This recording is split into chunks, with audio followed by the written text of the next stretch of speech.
ខ្ញុំចង់จะឆ្ងល់ថាថៃបានចោទកម្ពុជារំលោភទៅលើថៃតែហេតុអីបានថៃខ្វះសេចក្តីក្លាហានប្តឹងកម្ពុជាទៅកាន់តុលាការខ្ញុំសូមចោទសួរទៅអ្នកទីក្រុងបាងកកអ្នកចោទប្រទេសកម្ពុជាថាជាប្រទេសជាអ្នករំលោភលើអធិបតេយ្យថៃប៉ុន្តែហេតុអ្វីអ្នកមិនប្តឹងកម្ពុជាទៅកាន់តុលាការអន្តរជាតិខ្ញុំសូមសួរអ្នកហើយហេតុអ្វីបានជាអ្នកមិនព្រមឡើងតុលាការជាមួយនឹងកម្ពុជាសូមប្រជាជនថៃសូមប្រជាជនកម្ពុជាក៏សូមមិត្តភ័ក្តិនៅលើពិភពលោកពិចារណាអំពីបញ្ហានេះឲ្យបានដិតដល់ហេតុអ្វីបានត្រូវខ្លាចតុលាការហើយបើថាកម្ពុជាជាអ្នករំលោភមិនក៏មិនប្រឹងទៅតុលាការ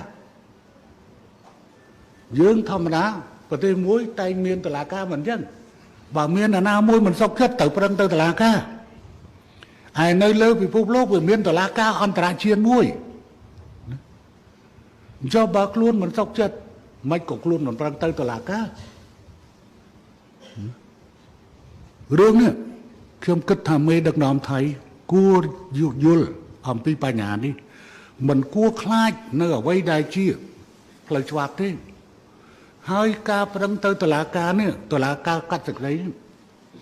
វាផ្ដល់នៅភាពងាយស្រួលឲ្យរដ្ឋាភិបាលធ្វើការពន្យល់ប្រជាពលរដ្ឋរបស់ខ្លួនប្រសិនបើសាលដីកាតុលាការចេញមកគឺយើងងាយពន្យល់ទៅដល់ប្រជាពលរដ្ឋរបស់ខ្លួនថារឿងហ្នឹងតុលាការកាត់ក្តីមកអញ្ចឹងមិនមែនរដ្ឋាភិបាលធ្វើណាយើងបានប្រាក់ពាក្យប្រឹងទៅហើយឧទាហរណ៍យើងចាត់ទុកថាចំណុចកនេះជាដីយើងជាដីកម្ពុជាថៃក៏ចាត់ទុកថាជាដីរបស់ថៃអញ្ចឹងទេបើសិនជាកម្ពុជាដកថយក៏ប្រជាជនកម្ពុជានឹងជេររដ្ឋាភិបាល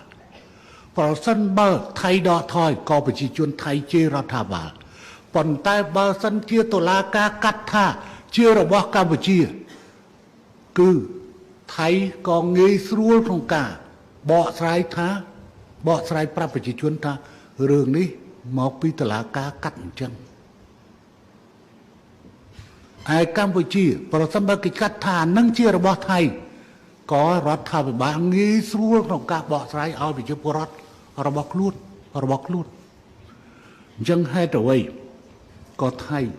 មិនព្រមទី1ថាកម្ពុជាបំពេញខ្លួនបើបំពេញខ្លួនមិនក៏មិនប្រឹងទៅក្រុមប្រឹក្សាសន្តិសុខអង្គការសហប្រជាជាតិឬក៏មិនប្រឹងទៅតុលាការអន្តរជាតិតុលាការឡាអេតែម្ដងទៅយើងចោទជាសំណួរបញ្ជាក់និយាយទៅវិញ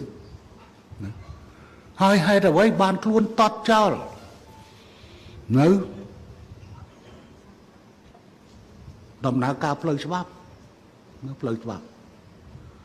បើនិយាយតាមមួយបែបទៅគឺមានតែអ្នកខ្វះសុចរិតភាពទេដែលខ្លាចដំណើរការផ្លូវច្បាប់នោះ